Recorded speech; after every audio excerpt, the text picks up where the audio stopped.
twashatse kugira dukangura abarundi ishiramo yacu rikangura abarundi nabajejwe intwara bari mu aturongo indongo zirimo kwingene ubutunzi bw'igihugu bwifashe kuko abantu barakunda kuja gusinzira tukaja mu bindi ntitumenye neza ingene ubutunzi bw'igihugu cacu bwifashe twagira tubimenyesha abarundi uwo mu ntango tuvuga ko dushaka kuzogira umuvuduko udushikana kwihangiro 2040 2060 mukuru w'igihugu yifuza twasigaye tumenya ati ubu amadeni mu gihugu cy'ubundi gifise ko ari manini mwumvise imiliyaridi ibihumbi 4 ideni ryo mu gihugu hagati ni miliyaridi 1,300 ideni ryo hanze ndavuga ideni ryose ni miliyaridi 5,300 oro ya budget tuvuga ngo ni 3,800 ayo nama dépense tugiye mu marosete twabonye ko amahera dutoza mu gihugu hagati amarosete fiscale amakori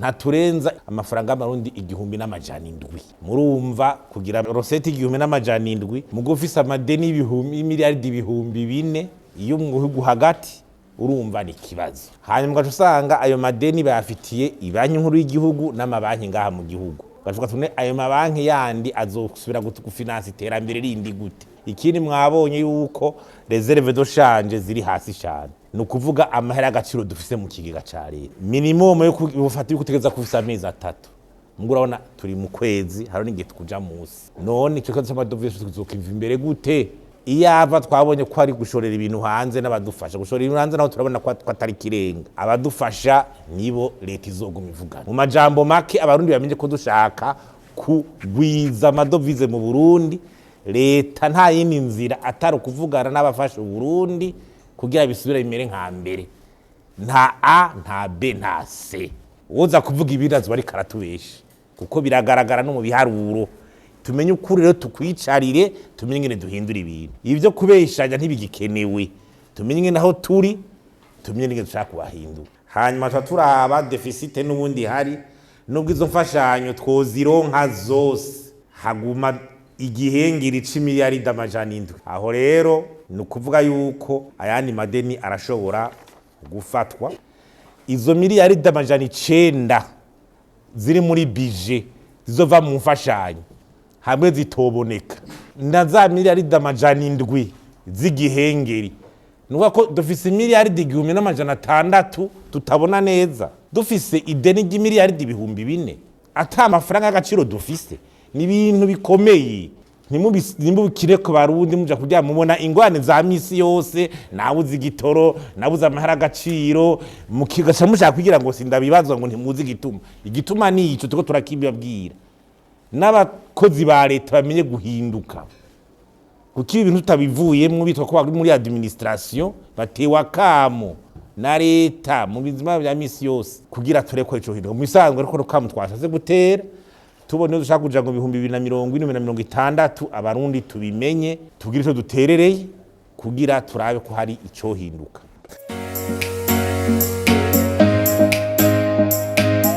uburyo buva hakuru makori buva ku madeni buva no hanze principalement rero nk'uko twabivuze au niveau de recettes fiscales nous avons recommandé qu'il faut continuer l'effort d'élargissement des bases d'imposition tukabonye yuko amakori yaduze muri myaka iheze ariko naho yaduze ntakwira uburyo dukeneye kugira ngo amadepanse yacu akwire kandi ikindi twavuze nuko bogerageza hakaba icyo twita mu gifaransa l'équité fiscale kugira ngo ntihave haba inequité haba tumwe twavuga bita l'incivisme fiscal hamwe umuntu atadebukirwa kugira ngo atange amakori mu gihugu hanyuma kubyerekeye madeni twavuze yuko naho nyene kuraba kugira ngo ntihabe intambamyi kubyerekeye abazoyishura nukuyakoresha baravye ingene butunzi bumeze ntibagire abus hame kintu twavuze nuko burya uburyo butojwe nugira effort kugira ngo ntibwononwe kuko butojwe bukononwa ni hahandi ubukende buhera rero twogira kigoro muri ico gihe kugira ngo uburyo bubonetse bukoreshwe neza. Ico ni ikintu twamye kuva kera kiriho kandi tukama dushigikira imbere. Hanyuma ku byerekeye amafaranga yo hanze arakenewe naho agoye ko tuyametriza. Cyo gituma twama dusaba yuko hoba kigoro kugira ngo twame tuvugana kandi turabe yuko dufasha mu buryo dukeneye. Nta kintu tizana iyo umuntu abonye yuko bigiyeho byoteza imbere ubutunzi ubu ni iki cyane cyane ngaho oye boca kubaserukira abandi abandi bande les contribuables essentiellement kugira ngo bajemwo mu bikorwa byerekeye gutora les priorités dufate cyane cyane zikeneye amafaranga nihabona yuko arimwo hamarimwo agacagira ingufu z'uko nawe atanga ubwo buryo. Donc nibaza yuko bishoboka mu gihe babicize mu mugambi birashoboka. Ubwa mbere kugira ngo butangwe no kubera ko igihugu cipfuje kuraba ingene kenshi bari abanyamahanga uzana imitahe canke nabo mu gihugu bakoroherezwa kugira ngo nabo nyene bashire imitahe mu butunzi. Rero leta ibonye bitagenda neza kurya yabigize niyo yobihindura. Ibyo rero hakenewe yuko hoba nk'icigwa cerekana yuko kuva twikukira uburusho bwagiye buratangwa ariko atakintu kinini cyashitsweko. Mu Gifaransa novuga ni evaluation y'iyo politique d'incitation. Hanyuma rero ugashuraba abo biha ugacuraba n'ababitanga ingene babitanga ugacuraba n'amategeko cyane cyane ukayasubiramwo kugira ngo hagire icyo hinduka.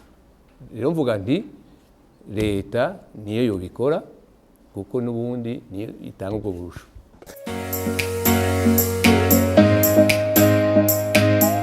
Ideni leta yafashe rinini mu gihugu hagati kuva mu 2016 kandi ivyo vyatewe nuko muri kiga ca leta harimo amahera abasanzwe bafasha leta bari barakwema akarenge hanyuma leta y'u Burundi ikirabandanya isaba ideni hanyuma ideni rero yasavye nkuko mwabibonye ni ideni novuga ntigemewe n'amategeko kubera kubone bigenda ni bagurisha amwe bita certificat de trésor nibyo byinshi rero abashaka bakaca barigura hanyuma hariho ideni leta isanzwe ifitiye ibanki nkuru rero no kuvuga yuko byagira duga kugira ngo risubirize amahera leta itashoboye kuronka yaremewe n'abasanzwe bayifasha rero ko revyo genda kugira ngo iryo deni rigabanuke byose rigaca muri iyo nzira nyene igaca mu kiga ca leta bakagabanura hanyuma bakarabana cyane inama ari inama nshinga amateka canke abakenguza amateka canke cour des comptes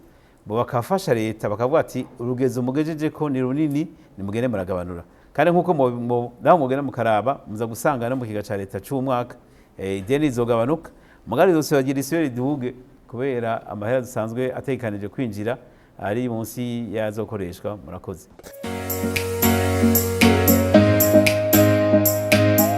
Nitwa Ananias Mutoni nkabandi umukozi wo mu kigo ADB. Interano yanje ifatiye ku ma exoneration nkuko mwabonye yuko uburyo butari buke bugira mu ma exoneration kandi muvuga yuko uwo zigabanya cyangwa akaziro kadra zoshobora kongeza umwimbu w'uburyo winjira mu kigega ca leta. Nivyo interano office par rapport y'ivyo mwigisha amasabo yavuze nuko hoba coordination des organes zijejwe kujera ibintu by'ama exoneration kuko naho mutabivuze ama exoneration nivyo hariho ayatangwa na groupe ADB Aubert muri régime général ariko hari n'ayandi ma exoneration abagwiza tunga baronka baciye muri régime de zone franche. Izo bintu biri géré au niveau ya ministère du commerce. On a toujours plaidé kugira ngo bibe centralisé mugabo c'est toujours géré à part kandi ADB nta suivi canke contrôle ibifiseko mugabo niveau de statistique muri Aubert ugasanga bose bashira ku ba investisseurs alors que bitari suivi de la même manière. Amavuye aho harone kijya mwavuze ca comité ya remise de droit naco kiratanga ama exoneration ku bantu b'abantuze babagwizatunga siri tu bintu vy'ama matière première. Ivyo vyose usanga biri à part mu ma statistique bikaza vyarurudisa, alors que iziri suivi au niveau ya ADB zitegera zirenza nka 11 ou 10% mu ntuze mu ma exoneration atangwa burya au niveau de l'année. Murashobora kubona mu mantuze mu mabilan d'application de des investissements twama dusohora biba bihari. None rero harakenewe coordination kugira ngo ivyo bintu bibe bien cadré. Interano ya kabiri ni kijanye no kuduza uburyo bw'igihugu biciye mu gisata cy'ubutare. Haraciye igihe ico gisata cara kitariko kirakora neza kubera itegeko rikigenga basavye ko biri barevize, sinzi procedure aho zigeze mugabo tutaravye ico gisata naco ngo dushobore kuraba ingene tugikorerako bizogora kumobiliza uburyo bukwiye kugira ngo dushobore gukora tutiyandese cyane. Intererano yanje ifatiye ku bintu bibiri, ifatiye d'abord kwiki kintu cha vision nziza nyene cubahira umukuru w'igihugu yagize, ni vision nziza mu buzima bw'igihugu kandi ishoboka kuko hariho n'ibindi bihugu bimaze kubikora bikabishikako. Ariko ndagaruka kandi no kuca kabiri inquiétude yatumye ngira ngo Parseme yiyumvira ko organiza iki gikorwa, uburyo bwo kubikora buravahe. Mumbabarire nihe kuvuga ico no kwita nk'ingazi zitanu. Mpereye ku ya gatanu, nimba umukuru w'igihugu yaripfurije igihugu yuko coba ari igihugu ampe yemereje muri 2040 canke ampe yidevelope muri 2060, hakogwa iki? Ni migambi ikogwa yo kuduza amikoro y'igihugu. Ivyo navyo ku ngazi gira kane bisaba budget de développement iba finance n'ingazi ya gatatu les recettes z'igihugu. Les recettes z'igihugu ziva hehe? Ziva ku ngazi ya kabiri source de financement. Jewe rero mbaye direct turavye igihugu cacu uko kimeze, uko Imana yakiremye, uko abarundi dutunganije naho tugeze no munsi, hoko gwiki kugira ngo rehosete zo kuzokora ibi bintu ziboneke. Aha muri invitation ya Parseme baravuga ama ressources fiscales non fiscales, byose ndabishira mu migwi ibiri, hariho rehosete externe et rehosete interne. Ndashira inguvu cyane kuri rehosete interne. Hari bisata bikuru bikuru bigize ubuzima bw'igihugu uravye Burundi ko butunganijwe. Uhejeje kuvuga yavuze le secteur minier, jewe ndongera ko le secteur agropastoral wanashaka muri volonté politique igihugu gifise no munsi barerekana mu discours politique yuko nabo nyene babona ko ahantu ho guhera ari mu burimyi n'ubworozi kuko igihugu cyacu niko caremwe. Ndongera ko le secteur commercial, nongere ko na secteur industrie, sinobidetaya kuko umwanya uraturega. Ugiye kuraba les chiffres zitangwa n'abahinga bitayeho ivyo Burundi, ivyo bisata ni bisata bikomeye mu buzima bw'igihugu mugabo bigifise ingorane zitari zike. Nagomba nsabe rero abahinga, sabe na Parseme n'abandi bo bishobora nibige uburyo ibi bisata vyotunganywa ku neza y'igihugu ngo bize bifashe igihugu kuronka les recettes internes zihuta kugira ngo uyu mwanya w'imyaka 17 uvugwa uzogere aha hantu kw'icifuzo tugishoboye. Ingorane sinozijamwo n'ivyokogwa biriho sinobishobora kubivuga mu mwanya ni mutonya. Iruhande yo gutunganya ivyo bisata vyogwiza kwereka leta na guverinoma yayo ivyokogwa kugira ngo ivyo bisata bize bitudugiza les recettes internes, hariho n'ibindi bintu dutegerezwa gutunganya. Ndashima hariho ico no kwita discipline budgetaire irikirakogwa mugabo barongera ko burya turiko turakorera muri contexte, par exemple contexte démographique iri difficile, je peux même oser dire voire impossible. Cyo kibazo naco nyene bacicarire n'ibindi bavyicarire byoshobora kuza ari ngingo mperekeza kwiyi vision. Jewe rero intervention ya mbere ndayerekeza ku mu présentateur agira gatatu yatubwiye cyane ku kintu cerekeye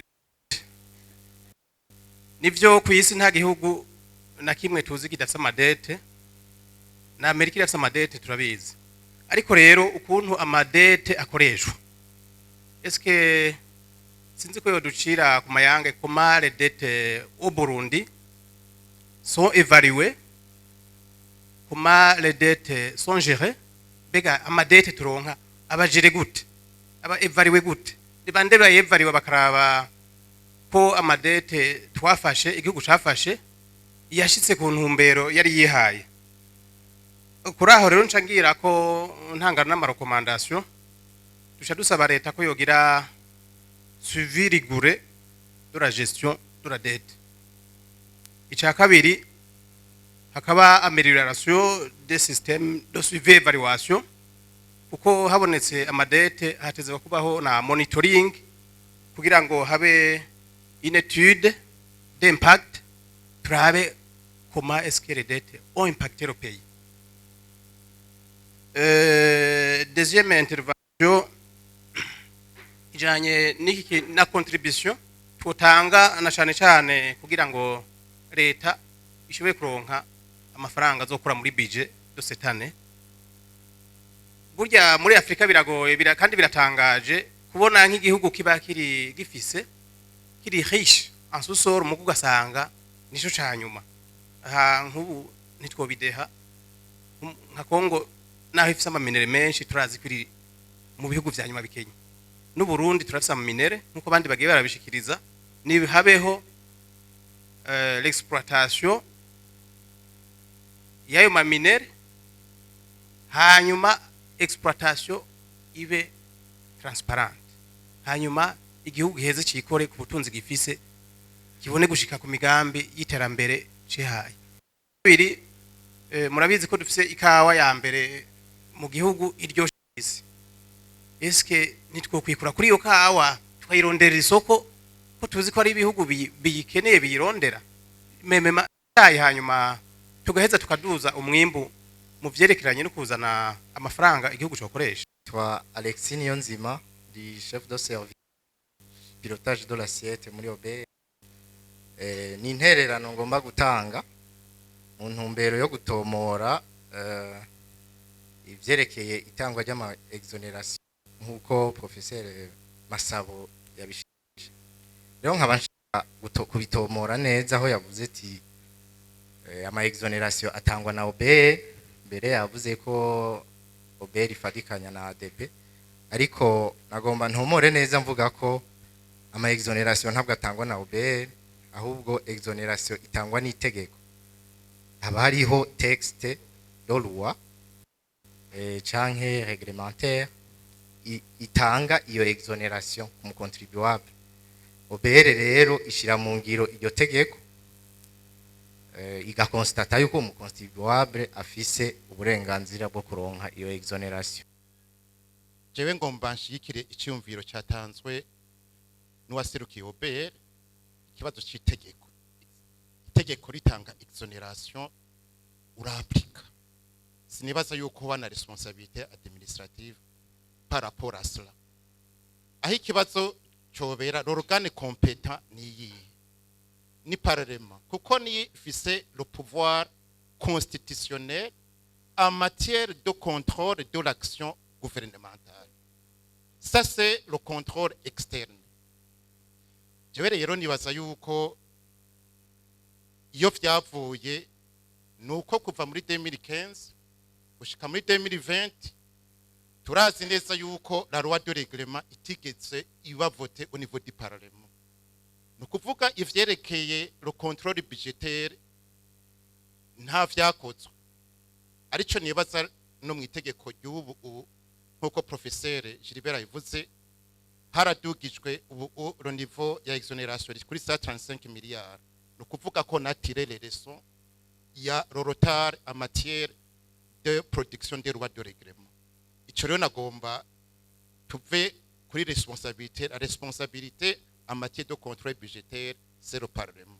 Nizo bibazwa kandi nibo organe de contrôle kugira ngo n'uwaserukiye waje abe conforté par rapport à la question posée au professeur.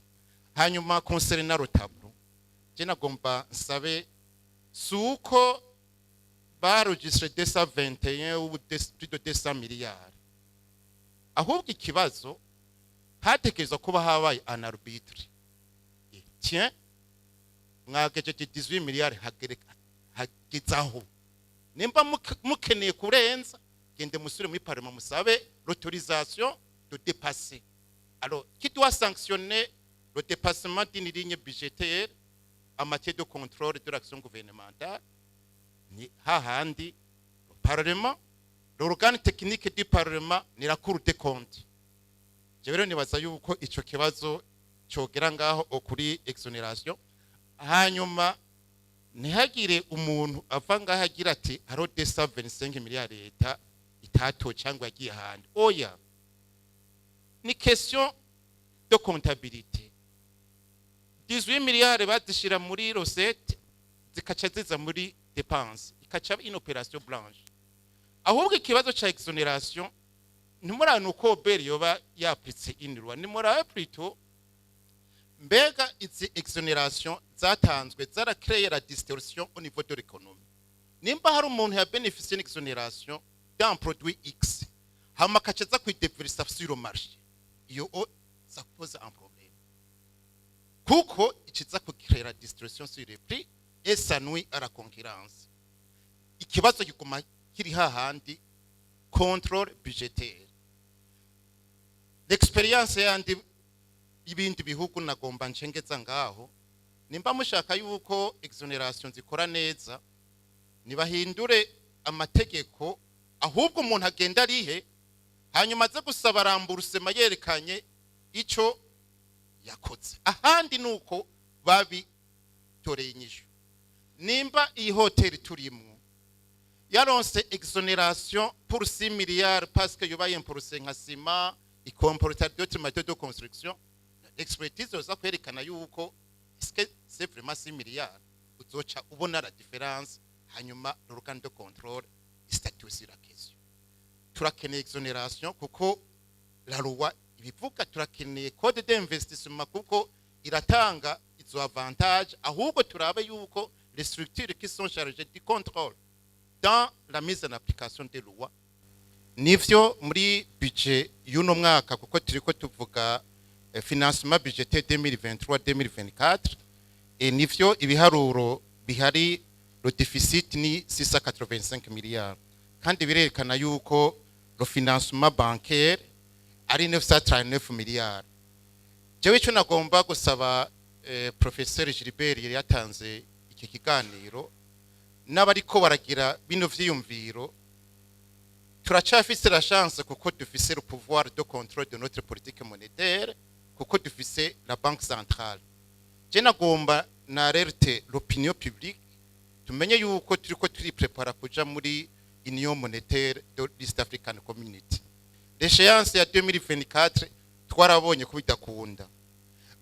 L'endettement professeur ya 70% yatanze nayigarukane hafi, kuko le critère de convergence nuko notre endettement nimba la charte itahindutse nishobora kurenza 50%. Bivuga iki? Bivuga yuko muri contrôle de l'endettement intérieur nitwugurure cyane gose ngo tubone yuko dufise le pouvoir de contrôle de la politique monétaire. Mugabo nta na kimwe kitubuza kubera tugifise le pouvoir de contrôle de notre politique monétaire yuko iyi financement iri dans le cadre du budget yoba, ariko hagashikwa imbere les stratégies de mobilisation des ressources, mugabo la dimension régionale tugume tuyibona. Nico nagomba ndagishiremwo mu madeba abwisa kuzoba, kuko turiko turibagira yuko dufise l'échéance ya intégration au niveau de l'EAC. Professeur Gilbert yo kuma ya Reta ijya 70% tugenze buhoro buhoro, ariko tumenye yuko turiko turanaliza nino budget muri financement birekana yuko la capacité ya mobilisation yacu ikiriza kudegaja 560 milliards pour le remboursement de la dette intérieure. Nico gituma nagomba nsabe muri contrôle de l'action gouvernementale, none nta mariyere de financement ahari. Ivyo nibaza yuko la loi de règlement, kuma ndakibaza cha kibazo, la Cour des comptes doit jouer son rôle. la Cour de compte et le contrôle parlementaire nivyo bintu mbona biconstitue l'ossature en matière de contrôle budgétaire kandi nkabashima ino débat abatunganije ino atelier bakoresheje bakasosiya na secteur bancaire ize kuza ngaha hanyuma icanyuma nabonye yuko ari kibazo cha gestion de réserve de change cyashikirijwe nibaza yuko twogomba tubona ibintu positivement kubera muri cadre ya budget hariho retirage sur emprunt nabonye autour de 212 milliards nibaza yuko nizo zibonetse zizokontribuer pour équilibrer le financement des importations kandi tukashira n'imbere yuko hariho na marché financier li en cours de constitution la création de la bourse de valeur mobilière nibaza yuko ino création de la bourse de valeur est une opportunité kandi nibaza yuko la banque centrale na le ministère des finances bariko barakora ibishoboka na leta kugira ngo iryo soko ry'imitahe riboneke ribe une autre alternative de financement du développement kugira ngo dushike muri 2040 dufise les instruments de financement monétaire zikwiye murakoze. Nitwa Saidi Salomon asanzwe ndumugenduzi wa leta muri inspection générale de l'État. Je nagomba garuke gusa ku kibazo ca exonération na internet système zikibazivuze ko bangize ndiko ndagira des répétitions. Nagomba vuga ko kubisanzwe gutanga des incitations fiscales canke exonération ururimi rumenyerewe cyane sikosa. Ikibi nuko umuntu aba yaronse exonération ivyo aba yariyemeje abishikana canke atabishikana. Je rero à partir de travail dukora ku kazi hari ibintu byinshi namwe murabibona byabonetse aho usanga hakarorero nko muri société yasabye kugira investissement bakayiha exonération nko kuri matière première n'ama investissement ajya ya mbere donc les équipements de production ikaronka exonération ariko ugasanga baranayiha exonération ku bintu bitakorwa ku bisanzwe ku mwimbu donc igurishije bakemera ko abanyamutahe bagabura inyungu ariko leta atacu yaronse iyo twarabibonyemwo mu matravama amakoze turabona kame ko aragahaze kame kadasanzwe urumva we exoneye mutazo ya matière première canke équipement ntugire ukora ibintu udoze la valeur mugabo wungutse ugashaka abanyamutahe bakagabura leta atacironse murumva ko bidashobotse. Ikindi ni ikibazo cha zone franche naho hari umuntu yavuze muri ADB yuko byo bacentralize ikibazo uko byo bacentralize upa twasanze ku bisanzwe ikibazo nyamukuru kiri abaronka exonération muri zone franche ku bisanzwe biyemeza iki ndakibabwire biyemeza ko umwimbi bazoronka ushora hanze hanyuma bakarukana bakazana amadevize mu gihugu ku bisanzwe n'umugambi mva ko umugambi mwiza cyane ovi ko ta amadevize dufise tukene no kuya dépense tayo dufise ngabo rero twasanze amantivize atari make yaronse exonération muri iyo zone franche n'ubu meme twavuga ko na la demande intérieure itayisatisfeza murumva rero yuko ku bwacu nyarapatage n'abatari bake izo entreprise zarabeshe tugere ku novuga ku nyishu canke cyokorwa je ku bwanje no propose yuko izo entreprise zose zabeshe zohanwa mu guhanwa byogenda gute abatoza kori bari amakori yose bari gutozwa ku bwanje bo yari kare hariho no mu rwa budgetaire byaba birimo yuko umuntu yagize détournement de l'exonération canke atakurikije ibyo yiyemeje bamwaka exonération ni bamwaka exonération kugira certificat mais amakori yari kuriha akarihwa numva ko wo bikora neza byose akaraba batarisha amakori babihawe n'itegeko ariko ivyo biyemeje ntibabikurikize cyane nk'akarero nk'ivyo vya détournement usanga umuntu yemeye kubaka hôpital cyangwa kubaka hotel mugabo basanga ni immeuble de bureau cyangwa basanga centre commercial kubisanzwe la loi rivuga yavuga ko bicabe annulé donc les droits yari kuriha acaziriha muri OBR agomba shikire cyane kiya ciyumviro waze yavuze yuko abantu boriha anamo gutyo hageze ko bikurikizwa leta nesubire gutama igira iraba batabikurije neza cyane batabikurikije byoca byoroha cyane ko gukontrola umuntu ufise nka ikintu cyakoso yagize umva ko byokorohera cyane leta ego niyo contribution nagomba ntange sinzi ko imerita peut-être la commentaire y'aba expert ariko numva ko yari ikenewe tugira amahoro.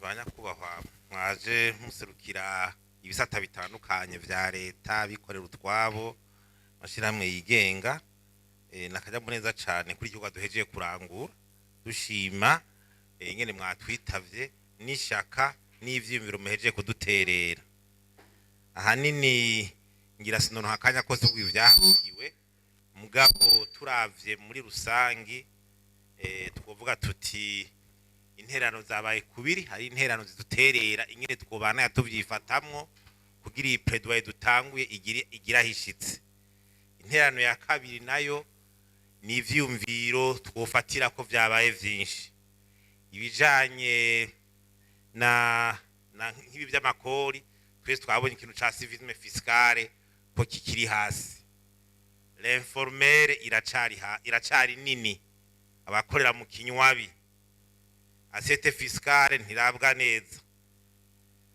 nibijanye na gestion transparente rero kumbure bituma naye makora atari karatozwa neza hama professeur Siaka yatweretse ko ngo pression fiscale mu Burundi ntiragera kuri maximum nuvuga ko twari tukikamba hashoboka mbwabara ko hatavuna urumva rero kugira amakora agwire na ya service fiscale ijana nuko economy gendi ba formel no kugira abantu batanga amakori banonokewe mu bisanzwe abandi batanga amakori kugira bikomere kuko twayibonye n'ahandi haraba ico do kwita relation hagati y'umukontribuable atanga ikori n'umugestionnaire hari ibihugu byinshi urabona amaraporo asanga abantu mu mazu mu makartier ingene di compte akoreshejwe ivyo babubakiye ukamengo ubutwara nka quartier cyangwa utwara commune chaque famille aza kuyiha raporo akagrisa byagenze uko ino rero kubera mu mihugo ruhome rurahari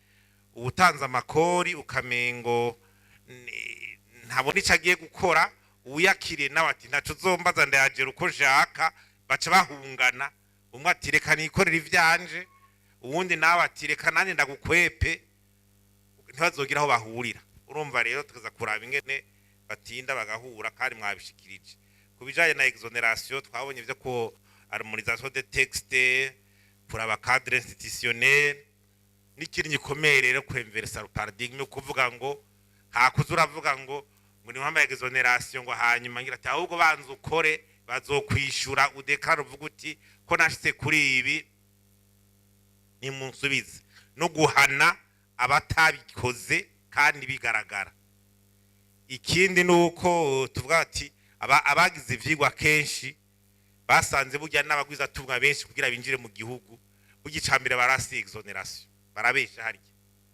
umuntu agwiza tukaza kuraba ama infrastructure ari mu gihugu droit de propriété ubutugari ngene buzomukingira commerce transfrontalier azoshura ibintu hanze amategeko aramukingira ni ibintu byinshi araba pouvoir d'achat y'abantu asanze economie environnement macroéconomique amadovize ibiki environnement macroéconomique mu Burundi gumye imeze gutya tugumye ku ma infrastructure naho uravugira abantu ngo nakore muzo abaki ajya abantu baravyihendako urumva iby'amahoro ibi by'amakuru ni fantasy cyo usanga n'abanationaux babyiki kinyuma ngo bashaka guteza imbere kumena guhunga amakori hanyuma ikindi mu mabare nuko ntari bwaro nk'ijambo ndagishikiriza ikindi gisibije iki gihugu sinngene kizokira ni ikintu bita collision hagati ya les hommes d'affaires na les hommes politiques iyo rero iradushikanayo kuko niyo ama exoneration nibiki naba hommes d'affaires barodera ko araba hommes politiques basanga mashira hamwe muri action nibiki hanyuma umwe ati je nzozana amahera nawe uzonyorohereza mu manyanga canka amategeko none umva doheza tukakirirahe je ndazanye ishira hamwe nyakubahwa ministre mbere umu actionnaire nawe utaboneka zana umugore wawe zana umwana wawe igabihinyuka muri kwinshi ngo igishira hamwe kacuribona ngo import export wewe umunyarucari wibereye aho ngo haraje ishira hamwe baje ukaja nago kumbe nishira hamwe rije kwiba igihugu ligacariza wa mushikiranganje aribonye ati ibi niwe vy'iwacu baje none nibankura cyane bagira gute reka rero ndagenda risinyiye ibintu byose ndarigire gute igigire ko nanje ngiye kurikuramwo za nyungu. Ico rero ni ikintu gikomeye cyane, collusion nituma usanga abo bantu bamwe batahanywe, kuko uza gusanga iyo exoneration abantu batayikurikije, ugiye indani ukaraba ugaca usanga harimo umuntu harimo muri iryo shirahamwe akomeye. Abo rero ndiyumve yuko batoguma babosha igihugu basaba civisme fiscal, hari ingendo bategeza guhindura, bitagenze uko nibikunda. Hanyuma kubijanye naho financement, twumvise intererano za boise financement ko yavuze ati kera nkabiga byabara credit mobilisable no mobilisable bere bigatanga ro financement yuta, numvise ko yari kabyavuze ari mugabo nivyo biza kwicirwa he, nuko igihugu cyacu kigoranye critère d'excellence ni tunanira, critère d'excellence de compétition. Izo avantage zije zayo ma credit hakuziho umuntu nyeragira kora kore haca haza babandi nyene, nubwo nyene waca baziha ubwo nyene. Nyimba utanze credit iri ku mahera make uzubona hazungurutse abana ati ngo nyabona ni muhere kuri jewe, wa undashaka gukora yo gwije umwimbu gasanga araburiyemwo. Fete ico kivyuma kihaguma muri predoye naco nyene tugobana tukiva kugira turonka abagwiza tunga bakora en compétition, ata numwe agize mu mategeko angana, rwasi la concurrence kaba neza ko nandi uko bimeze. Muhamumva iburaya amashirahamwe amahera bahora bayaca iyo yagize ibintu vya deroyal, sinzi ko muramumva mande ahora cibwa ngo Google ngo kubera yagize ibi, ngo yagize akantu gatoyi gusa ngo yagize avantage gusumba yandi. Barayica amande hamwe naho uvuga utigira yugare kubera bari strict ati ni muhayanwe, udahayanwe nta kintu kizotera imbere abantu ariko barahayanwa kugira uwambira aboneke abantu bamwe mu bikogwa. Le travail je imbere uko abantu ariko barahayanwa, ushira abantu en compétition mu makondisi amwe, avantage ukaza kuziha uriko araduga kubera yerekanye gukora. Mugabo ni wazizana zikatangura guca mu bantu gusa nuze tuzuko amatiri ko turashikayo. Ni kintu gikomeye cyane, qualité du meilleur, valeur travail honnête. Hanyuma ibindi navyo ni vya madovize twabonye ko tuyakenye, no mu vyavuzwe batanze ibyuma bavuga tuti harakenewe cadre dialogue d'urgence hagati y'abafasha Burundi, abapartenaire di Burundi na leta y'u Burundi, nizo za FM ariko baravuga kugira haboneke ikintu cihuta ku terme. Uko arico bita ku terme na moyen terme na long terme. Ku terme nta indi nzira dufise, kuko ku terme ntucumbira kwikawa Burundi no mwaka uzoronka ibitangaza iratema n'ingena ama reforme byo genda. Urumva rero ku terme ni ya dialogue, hakaboneka amahera kandi tukaduza indicateur. Yavuze ikintu gikomeye boise indicateur ya reserve de change. Ndiko ndabona naha mu Burundi ivyo ama indicateur nshaka kubibona. Ibi kibazo c'amantuze c'amadovize dufise kumva ngo leta yirigwa hari gihe leta umbirikira kohora nabajya ba échanger. None mu bisanga bakuva ngo BRB none BRB giriki? BRB jera amahera amadovize ifise si yazana. Ni nk'umuntu mu rubanza wahaywa kujere stock. Nona inzoga zikeshe bidogera nyene stock canke nyene urubanza mukuru. Mu rubanza mubuza inzoga ujya stock yarashavuga tuti hera kuba mariye ntibabure, hera kuraba bajya bamurarindiriye zigata zitangwa nabi. Uwo jera stock wewe agira iyo stock, mugabo nyene urubanza niwe yimanye inzoga n'amadovize nuko. Reserve de change ni indicateur, balance commerciale ni indicateur. Jeri ibyo ndavyuma ayo bashize kuri marché financier angana gute uri leta. Ibi ni je murambona baja muri tanso sindavyumva. Na indicateur ari flagrant reye utoroganiza marché kundwi y'amadovize kundurashira mu mabanki kumubahiriza. None ayo mutazo bazoshabe iporota gute? Wa bureau de change yakura he kwazara sakuma tuya tw'abantu barengana abaturiste cyangwa hirya no hino. No iva kamwe ko tuja ikibazo aho kiri. Yavuze ati turabe nyene twoduza reserve de change igaruke kuri ya minimum ya mezi 3 muri 2010 yarigeze kwigera ruma ku mezi ane jo musuvye bagitangura kuvya politique monétaire. Mugabo kufise ukwezi kumwe rimwe munsi inamishore ivyo turushira kubivamo. Hare turagenda ngo BRB yirigiragira isekana nyene urubanza niwe azana inzoga zindi nivyo amadovize uri umushikiranganje w'ikigega ca leta uri umushikiranganje w'uburimyi n'ubworozi uri gukora iki kugira ikawa izana amadovize menshi mine energie mine ukoze iki kugira amamine atuzanira amadovize uw'imigenderanire ifashe kugira turonke iyo partenariat nuko nta yindi nzira mugaba berbe yonyine nshaka cyatsovuga yuko iyo bwa kuya bayivuze ari natwe twishikaye tuzageza kwisigura mugabo bumve neza yuko akuru terme niko bigenda kandi tufatira ku ma indicateur je narabwiye ntuzeye umutwe twayidoye namwe je ntabonye reserve doshaje maze kugera ku mezi 3 nta bindi mwumbarira ndazi ico kibazo tuzokama tugifise balance commerciale tiyongereye bizokunda na ndetema nayo vya effet de viction babisiguye mugabo urumva nico ni kibazo kuko nitwaguma turondera amadeni mu gihugu hagati bizoguma bitugora kuko aya mabanki ndazi ko atazoshobora vyinshi nabwaza arabizi niyo finance deficit ya leta iguma yisubiriza ngwije kuba kabiri aje kuba kabiri kandi yavuze ko atama resource stable menshi afise umva ni ca kibazo urumva rero ni kibazo hanyuma mu byo mwadutereye nyine twobona n'abantunze tuzobigendera tugiye kubikurikiza bya twaze kwiyo komite no kujuvuga ayo marotrete kumbure n'uburyo mugabo interano dose mwatubwiye